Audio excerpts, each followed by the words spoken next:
I think a lot has been talked about the financing of small and medium enterprises. And what BSE has done, BSE has been in existence for last 200 years. 150 years हम लोग formally existence में है. Another 50 years we are in existence informally. Now in 150 years, the number of companies which got listed on the SME plate on Bombay Stock Exchange total is 4,800 companies. 4,800 company इतने सालों में list हुई. But these companies have created a market capitalization of $3.5 trillion. कितना? $3.5 trillion. Now you know some people may say that, and you have heard about the types of financing. There are 3 types of financing. One is debt financing, another is private equity or angel funding, and the third is stock market funding. तो आप bank से loan लें, अपनी business को बढ़ाएं. शुरू में आप खुद से अपने फैमिली, फ्रेंड्स और अगर आपके इन-लॉज अमीर हैं तो उनसे पैसे लेकर के आप बिजनेस बढ़ा सकते हैं. उसके बाद एक जगह जाने के बाद आपको जो है लोन की जरूरत पड़ती है, आप लोन लेते हैं और उससे अगर आपको बड़ा करना है तो आपको इक्विटी फंडिंग की जरूरत होती है. जहां तक आप एंजल फंडिंग की, वीसी फंडिंग की बात करते हैं तो वो normally asset light model company जहां पे इनोवेशंस है जो डिसरप्ट कर सकते हैं उनको ज्यादा फंडिंग करती है क्योंकि वहां पे रिटर्न ऑन इन्वेस्टमेंट ज्यादा होता है. लेकिन जो बाकी कंपनियां होती हैं जहां पे एसेट हेवी मॉडल होता है वहां पे नॉर्मली लोग डेट फंडिंग के बाद इक्विटी फंडिंग के लिए जाते हैं. तो जब रिलायंस, इन्फोसिस, विप्रो ये सारी कंपनियां जिनके बारे में आप सुनते हैं, once upon a time they were small and medium enterprises, from there they have grown into large enterprises. लेकिन उसके बाद जो है कुछ स्टॉक मार्केट में कुछ ऐसी चीजें हुई and we have tighten the rules and regulations of the stock exchange. इसलिए क्या होगी कि स्मॉल और मीडियम एंटरप्राइजेज का लिस्टिंग होना मुश्किल हो गया. सो इन 2010 the government said that let us start A SME platform with relaxed eligibility criteria and relaxed post listing compliances. मैं 12 सालों में 40-45 हज़ार कंपनियों से मिल चुका हूँ स्मॉल एंड मीडियम एंटरप्राइजेज में और जहाँ भी डर है, जो फियर है, वो कंप्लायंसेस को लेके फियर था. तो इसलिए हमने एसएमई प्लेटफॉर्म पे कंप्लायंसेस जो है और प्री लिस्टिंग एलिजिबिलिटी क्राइटेरिया उसको मिनिमम रखा है. और इसमें हमने क्या नियम बनाए हैं, जो हमने 2010 में एसएमई प्लेटफॉर्म के नियम बनाए थे उसमें हमने नियम काफी सावधान रखा. हमने ये कहा है कि आपकी जो कंपनी होनी चाहिए वो मिनिमम 3 साल पुरानी होनी चाहिए. 2 साल उसमें एबिट होना चाहिए, मतलब प्रॉफिट बिफोर टैक्स होनी चाहिए, और 1 साल जो है उसमें कम से कम प्रॉफिट आफ्टर टैक्स होनी चाहिए, और नेट टेंजिबल एसेट जो है वो मिनिमम 3 करोड़ होना चाहिए, और post issue paid up capital जो है वो 25 करोड़ के ऊपर नहीं होनी चाहिए. तो 4 एलिजिबिलिटी क्राइटेरिया हमने फिक्स किया है. नंबर 1, आपकी जो पेड अप कैपिटल है वो 25 करोड़ के ऊपर नहीं होनी चाहिए. नंबर 2, आपका नेट टेंजिबल एसेट्स जो है वो मिनिमम 3 करोड़ होनी चाहिए. थर्ड, आप मिनिमम 3 साल तक एग्जिस्टेंस में होने चाहिए. और फोर्थ, आपकी जो है 2 साल प्रॉफिट होनी चाहिए कंपनी. अगर आप ये चारों एलिजिबिलिटी क्राइटेरिया को फुलफिल करते हैं तो आप एसएमई प्लेटफॉर्म पे लिस्ट हो सकते हैं. दूसरी, हमने पोस्ट लिस्टिंग कंप्लायंसेस जो है उसको भी हमने काफी मिनिमल कर दिया है. लिस्टिंग के बाद आपको 6 महीने में, मतलब हाफ ईयरली आपको अपना रिजल्ट देना है, वो भी अनऑडिटेड विद लिमिटेड रिव्यू, और ईयरली आपको ऑडिटेड रिजल्ट देना है. इसी तरह हाफ ईयरली आपको शेयर होल्डिंग पैटर्न अपने फाइल करना है. और तीसरा, 1 हाफ, मतलब हाफ जो आपका बोर्ड होना चाहिए वो इंडिपेंडेंट डायरेक्टर्स का होना चाहिए. इंडिपेंडेंट डायरेक्टर्स मतलब वो जिनका आपके साथ कोई ब्लड या फाइनेंशियल रिलेशन नहीं है, वो 50% आपके बोर्ड में इंडिपेंडेंट डायरेक्टर्स होने चाहिए. तो ये सारे अगर आप देखें तो एलिजिबिलिटी क्राइटेरिया काफी सिंपल है. और 2012 के बाद एसएमई प्लेटफॉर्म पे टोटल 1000 कंपनी लिस्ट हो चुकी है जिन्होंने करीब जो है 15,000 करोड़ रुपए रेज किया है. लेकिन उसकी जो मार्केट कैपिटलाइजेशन है वो 2.5 लाख करोड़ हो गई है, 2.5 लाख करोड़. इतना इन्होंने अपनी वैल्यूएशन की.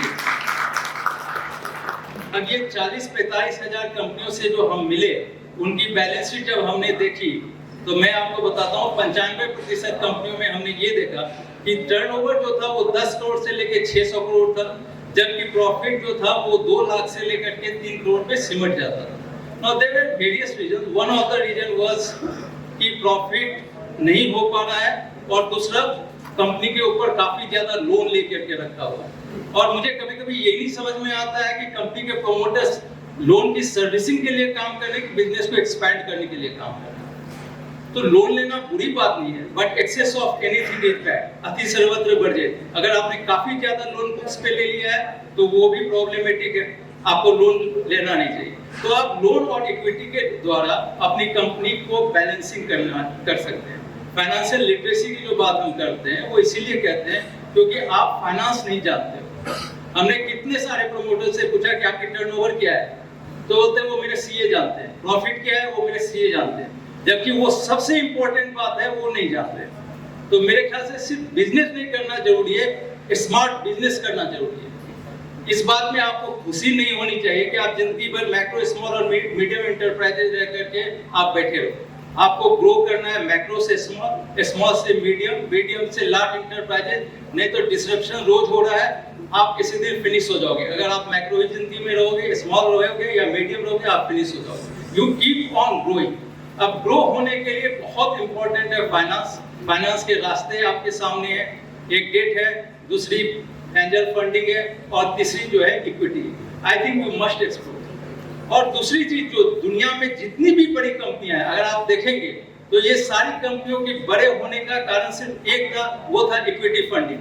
आप नाम ले लो एक भी बड़ी कंपनी जो वर्ल्ड में एग्जिस्ट कर रही है, वो सारी की सारी कंपनियां लिस्टेड है। एप्पल का market capitalization Indian company total company के मार्केट कैपिटलाइजेशन के ऑलमोस्ट इक्वल है। तो अगर आपको ग्रो करना है तो इक्विटी मार्केट के अलावा कोई दूसरा रास्ता नहीं। और हमारा कारण था ऐसे भी प्लेटफॉर्म खोलने का, यही कारण था कि इवन अगर आप स्मॉल और मीडियम एंटरप्राइजेज हैं तो आप अपनी कंपनी को यहाँ पे स्टॉक एक्सचेंज में लिस्ट कराएंगे, अपने आप को बड़े बनाएंगे। इसके लिए हमने एलिजिबिलिटी क्राइटेरिया भी काफी सिंपल कर दिया, पोस्ट लिस्टिंग कंप्लायंसेस भी काफी सिंपल कर दिया। तीसरा है कि लिस्टिंग के फायदे क्या क्या है। ऑफ कोर्स बहुत सारे फायदे हैं। पहला फायदा है कि अभी तक आप डेट फंडिंग या अपनी फंडिंग से जी रहे थे, अब आप स्टॉक मार्केट में जाएं, 25% अपनी इक्विटी डाइल्यूट करें और कंपनी को लिस्टिंग करें, वो पहला है। दूसरा, लिस्टिंग करने से क्या हो रहा है, आपको इक्विटी फंडिंग मिल रही है। इक्विटी फंडिंग और डेट फंडिंग में डिफरेंस है। बहुत सारे लोग हर हमेशा एक बात कहते हैं कि equity funding is the costliest form of fund raising. ऐसा नहीं है। जब आप अनलिस्टेड स्पेस में इक्विटी फंडिंग लेते हैं तो आप किसी को पार्टनर बना रहे हैं। जब आप स्टॉक मार्केट में फंडिंग लेते हैं तो कोई आपका जो है पार्टनर होता नहीं, क्योंकि शेयर्स जो है वो बहुत डिफरेंट लोगों में बिखरे हुए हैं, कोई भी आपको कंट्रोल नहीं कर रहा, किसी के साथ आपको अपनी प्रॉफिट शेयरिंग नहीं करनी है। आपका टर्नओवर जैसे जैसे बढ़ता है, वैल्यूएशन कंपनी का बढ़ते जाता है, आपको किसी को एग्जिट नहीं देना है, वो खुद ब खुद स्टॉक मार्केट से एग्जिट लेता है। तो ये बहुत बड़ा फायदा है लिस्टिंग करने का। दूसरा जो मैंने आपको बोला कि बैलेंस शीट इतने सारे देखे, 40,000 कंपनियों के बैलेंस शीट देखे, कभी-कभी समझ में नहीं आता कि उसको बैलेंस शीट कहे या इम्बैलेंस शीट कहे। ये बहुत बड़ा इशू है। और इसके लिए जब आप इक्विटी फंडिंग लेते हो कंपनी में तो क्या होता है कि इक्विटी फंडिंग से इक्विटी को आपको सर्विसिंग करने की जरूरत नहीं है। आपका फंड आउटफ्लो नहीं हो रहा, आप लोन लेते हैं, लोन से सर्विसिंग करना पड़ता है, आपकी फंड आउटसाइड फ्लो होती है। इक्विटी फंडिंग में आपको सर्विसिंग नहीं करना है, आपको उसका फ्लो नहीं हो रहा है, इसके चलते आपकी प्रॉफिट बढ़ रही है और आपकी बैलेंस शीट स्ट्रांग हो रही है, हेल्दी हो रही है balance sheet. That is the second benefit. Third benefit, आपको लोग जान रहे हैं, आपकी विजिबिलिटी बढ़ रही है। आप भले दिल्ली की कंपनी हो, एनसीआर की कंपनी हो, लेकिन क्योंकि आप लिस्टेड हो तो पूरी दुनिया आपको देख रही है। आपकी कंपनी में इन्वेस्टर जम्मू कश्मीर से भी है, कन्याकुमारी से भी है, गुवाहाटी से भी है। हालांकि उन्होंने आपको कभी नहीं देखा, लेकिन जो कि आपकी कंपनी में इन्वेस्टमेंट कर रहे हैं तो आपकी कंपनी के बारे में जानने की कोशिश कर रहे हैं और इससे आपकी विजिबिलिटी बढ़ रही है। आपके प्रोडक्ट के बारे में सारे लोग जान रहे हैं, समझ रहे हैं और ये विश्वसनीयता बढ़ने से आपका बिजनेस भी बढ़ने लगता है। चौथा, कहीं ना कहीं एसएमई प्रमोटर्स के बारे में लोगों का परसेप्शन ये होता है कि वो सारी चीजें छुपाते हैं, ट्रांसपेरेंसी उनमें नहीं है। लेकिन जैसे आपकी कंपनी लिस्टिंग होती है उसमें ट्रांसपेरेंसी आ जाती है, आप कंप्लायंसेस कर रहे हैं, आपके बारे में परसेप्शन जितने स्टेक होल्डर हैं, चाहे वो बैंक हो, इन्वेस्टर्स हो या आपके कोई भी ऐसे स्टेक होल्डर्स हैं, कस्टमर्स हैं, तो उनका आपके ऊपर विश्वास बढ़ता है और उसके चलते भी आपके बिजनेस में ग्रोथ होता है। तो आपकी विश्वसनीयता बढ़ रही है, लोगों के नजरों में आप बड़े अच्छे बन के उभर रहे हैं कि भाई ये आदमी जो है ठीक है, खुद अपना ढोल पीटने से अच्छा तो नहीं है, लेकिन 40 रुपए की कंपनी का शेयर प्राइस 400 होता है तो आपके 4000 स्पोक्स पर्सन बन जाते हैं। ये करना है ताकि ढोल आपका कोई दूसरा पीटे, आप खुद ना पिटो, दूसरा ढोल पीटे तो आपकी क्रेडिबिलिटी, आपकी विश्वसनीयता जो है बढ़ती है। ये जो है चौथा है आपकी कंपनी में जो फायदा है। पांचवा फायदा है कि अगर मान लीजिए आपके पास इतने फंड नहीं है कि आप ज्यादा सैलरी अपने एम्प्लॉइज को दे सकते हो, तो आप उनको ESOP दो। अब अनलिस्टेड कंपनी के ESOP दोगे तो उनके लिए तो कागज है, वो कागज लेके क्या करेंगे। लेकिन अगर आप लिस्टेड कंपनी के ESOPs उनको दे रहे हो तो आप उनको अपनी कंपनी के साझेदार बना रहे हो, उनको वेल्थ क्रिएशन में आप फायदा दिला रहे हो। आपकी कंपनी की शेयर की वैल्यू बढ़ रही है, उनका भी वैल्यू जो है, उनके भी वेल्थ का की वैल्यू बढ़ रही है। इस तरह आप उनको अपनी कंपनी का एक लॉयल, जब आप कंपनी को लिस्टिंग कराते हो तो आप भी अपनी करेंसी छापते हो, जो करेंसी ट्रेडिंग होती है, और लोग खरीदते हैं उनको। तो ये आप में ताकत है। शेयर्स को कहीं आप अंदर में कहीं ड्रॉर में रखे हो जहां चूहा खा रहा है, इससे अच्छा आपके शेयर्स को मार्केट में फ्लो करो और अपनी करेंसी बनाओ। और ये करेंसी ऐसी करेंसी है जिसमें प्रोमोटर्स को RBI गवर्नर से भी ज्यादा पावर है, क्योंकि अगर आपने 50 रुपये, 100 रुपये या 200 रुपये में आपने शेयर्स इशू किया है, तो आप एक चीज समझोगे, आपने उनसे पैसा लिया, कल को कंपनी ग्रो करती है तो जो इन्वेस्टर्स है उनकी भी वैल्यू बढ़ती है, साथ साथ आपकी भी नेटवर्क बढ़ती है, क्योंकि 70 to 75% शेयर्स आपके हाथ में है। लेकिन कल को किसी कारणवश शेयर की प्राइस घटती है तो कोई भी इन्वेस्टर आपके घर पे आकर तांडव नहीं करता है। कोई भी व्यक्ति ये नहीं कहता कि भाई जो डिफरेंस अमाउंट है वो आप हमको दो, क्योंकि हो सकता है इकोनॉमी वीक हो गई हो, कुछ रीजन ऐसा हुआ हो जिसके चलते आपके शेयर की प्राइस बढ़ गई। कल को इकोनॉमी स्ट्रांग होगी, आपकी कंपनी के फंडामेंटल्स स्ट्रांग होंगे, तो लोगों की शेयर की वैल्यू भी बढ़ेगी। तो इस तरह इतने सारे फायदे हैं, एक लिस्टिंग करा करके इतने सारे फायदे। मैं बार-बार प्रोमोटर्स को बोलता हूं कि आप लिस्टिंग करो, तो लक्ष्मी तो चंचल होती है, आपके पास से भाग जाएगी। तो आप लिस्टिंग के द्वारा लक्ष्मी जी और गणेश जी को एक जगह ला सकते हो, क्योंकि गणेश जी विवेक के देवता है। तो अगर आपको बड़ा करना है अपनी कंपनी को, ये करना है। देखिए, हर हमेशा दो भाई था, एक कहानी सुनाता हूँ। एक दो आदमी था, दो भाई थे, एक था राम, दूसरा था श्याम। तो जो उनके पिताजी थे उन्होंने बोला मैं तो श्याम को उत्तराधिकारी बनाऊंगा। तो राम गुस्सा गया, बोला कि मैं तो बड़ा भाई हूँ, मुझे क्यों नहीं उत्तराधिकारी बना रहे हो। तो बोला ठीक है, एक काम करो, दोनों भाई को एक रूम में बंद कर दिया और बोला कि तुम लोग में से जो बाहर निकल सकते हो वो आ जाओ। तो राम बोला पहले हमको अपॉर्चुनिटी मिलना चाहिए। बोला पिताजी ने कि ठीक है चलो तुमको अपॉर्चुनिटी दिया। राम पूरा सोच लिया, वो बाहर नहीं निकल पाया। अंत में थक गया और सीटी बजा दी कि पापा मैं नहीं निकल सकता हूँ। जो श्याम था उसने 5 मिनट सोचा, फिर उसने बोला, बाप ने बोला मैं दरवाजा बंद करता हूँ, एक्चुअली में दरवाजा बंद है कि खुला हुआ है। गया, उसने दरवाजा खोला, दरवाजा खुला हुआ था। मैं आपके लिए दरवाजा बंद नहीं करने आया, वो दरवाजा खुला ही हुआ है, अब आपको खोलना है। आइए खोलिए अपने आप को, अपनी कंपनी को लॉन्च कराइए और बढ़ेगी। और इसके लिए देखिए हर व्यक्ति मेहनत करता है। मैं भी एक एंटरप्रेन्योर, जब मुझे SME प्लेटफॉर्म लॉन्च दिया गया था, तो जब मैं भाषण देने जाता था तो उस समय लोग मुझे नहीं जानते थे। आज तो बड़े सुरेश मंसूर जी का मैं बहुत बहुत धन्यवाद करता हूँ, उन्होंने तो फ्लाइट का भी टिकट दे दिया हमको यहाँ आने के लिए। लेकिन उस समय कोई नहीं देता था, स्पॉन्सरशिप भी करवाता था, पैनल में बैठाता था और कहता मेरा टर्न लास्ट हुआ करता था। और जब तक मेरे पास माइक आता था, क्योंकि इक्विटी अवेयरनेस इस कंट्री में है नहीं, तो जब तक मेरा टर्न आता था वो कहते थे sir we are running short of the time, please finish it in 5 minutes. Nothing succeeds like success। आप सक्सेसफुल हो गया हूँ तो यहाँ पे देखिए कोई बोल भी नहीं रहा है, जल्दी खत्म कीजिए।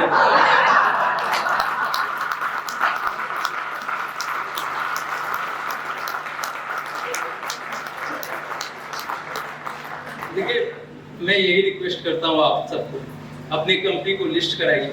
हमारे पास हमने एक और इस प्लेटफॉर्म पे बनाया हुआ है कि जहाँ पे 3 साल के बाद अगर आपकी नेटवर्थ 25 करोड़ के ऊपर चली जाती है, 25 करोड़ के ऊपर आपका मार्केट कैपिटलाइजेशन चला जाता है, तो आप 2/3 नॉन प्रोमोटर्स की आप जो है वोट लेकर के मेन बोर्ड में जा सकते हैं।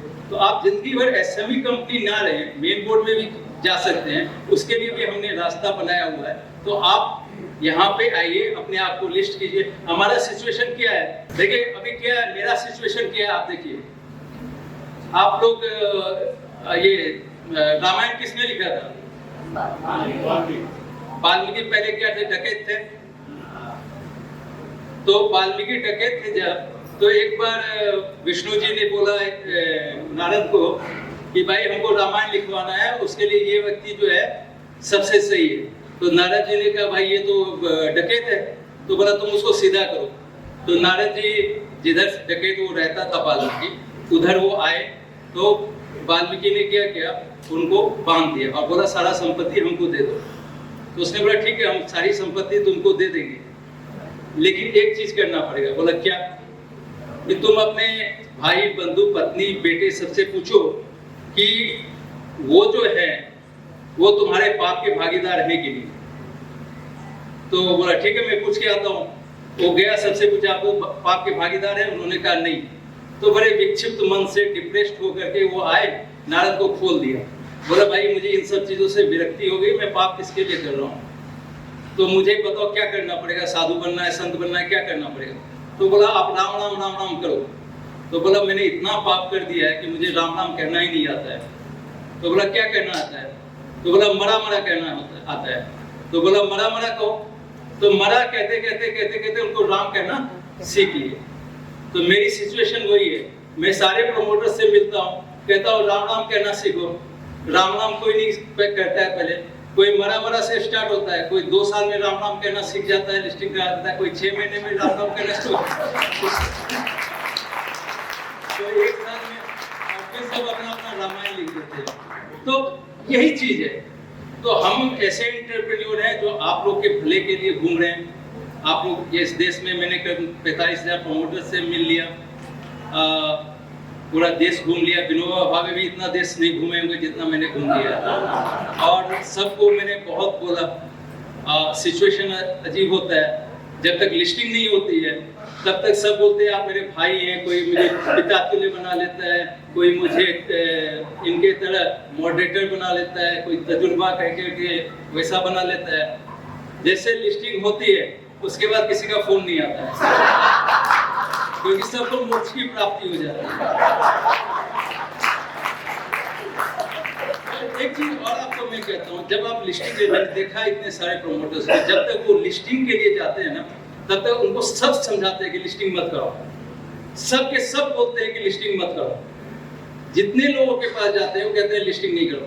तब भी बुले पिछले मेरे बार बार कहने के बाद अगर वो लिस्टिंग करा लेते हैं, तो मान लीजिए उन्होंने 50 रुपए के रेट में लिस्टिंग कराया, 50 रुपए से उसका रेट जब 100 रुपए में हो जाता है, तो उसके जो दोस्त लोग वगैरह होते हैं उसके यहाँ किसी ना किसी बहाने से जाते हैं, अरे वाह बहुत अच्छा कर लिया, बहुत अच्छा कर लिया। जब 150 का रेट हो जाता है तो वही जो दोस्त लोग थे उनसे बिना पूछे उनके शेयर्स ले लेते हैं। जब 200 का रेट होता है तो उनके जो भाई बांधव थे जो उसको मना कर रहे थे वो चुपचाप शेयर्स ले लेते हैं। जब उसका रेट 250 हो जाता है, 250 हो जाता है, तो उसके कंपटीटर्स और दुश्मन भी उसके शेयर्स ले लेते हैं। और उसके बाद सब सुबह सुबह उठ करके सत्यनारायण भगवान का पूजा करके कहते हैं कि इसका भला करो।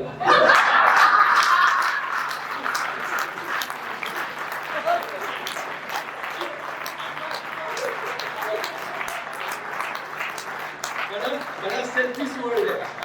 अगर आपको दूसरे की सेल्फिशनेस को अपने सेल्फिशनेस के साथ जोड़ना है तो इससे अच्छा साधन कुछ नहीं है। सबको आप जोड़िए ताकि आपके दुश्मन, कंपटीटर, दोस्त, भाई, बंधु सब आपके साथ जुड़े और आपको बड़ा बनाए। मेरा आपसे निवेदन है, करबद्ध निवेदन है, विनती है कि आप अपनी कंपनी को एसएमई प्लेटफॉर्म पे लिस्टिंग कराइए, अपने आप को बड़ा बनाइए। इस देश में की जनसंख्या बहुत बड़ी है, 25-30 करोड़ मेरे ख्याल से यंग लोग हैं जिनको नौकरी की जरूरत है। और मैं तो एसएमई प्रोमोटर्स को हमेशा भगवान के समान समझता हूँ, क्योंकि अगर वो नहीं बड़े बनेंगे तो इतने लोगों को रोजगार कैसे मिलेंगे। तो जो हमारे लिए आज डेमोग्राफिक डिविडेंड है वो हमारे लिए डेमोग्राफिक कर्ज ना बन जाए। तो इसलिए आप अपनी कंपनी को लिस्टिंग कराइए। मैं आपको रेड कारपेट वेलकम दूंगा। जब भी आप फोन करेंगे, मैं तो 12-1 बजे भी फोन उठाता हूँ, उस समय प्रोमोटर का भला हो जाए, उसके बाद वो फोन नहीं करे चलेगा, लेकिन देश का भला होते जाने चाहिए।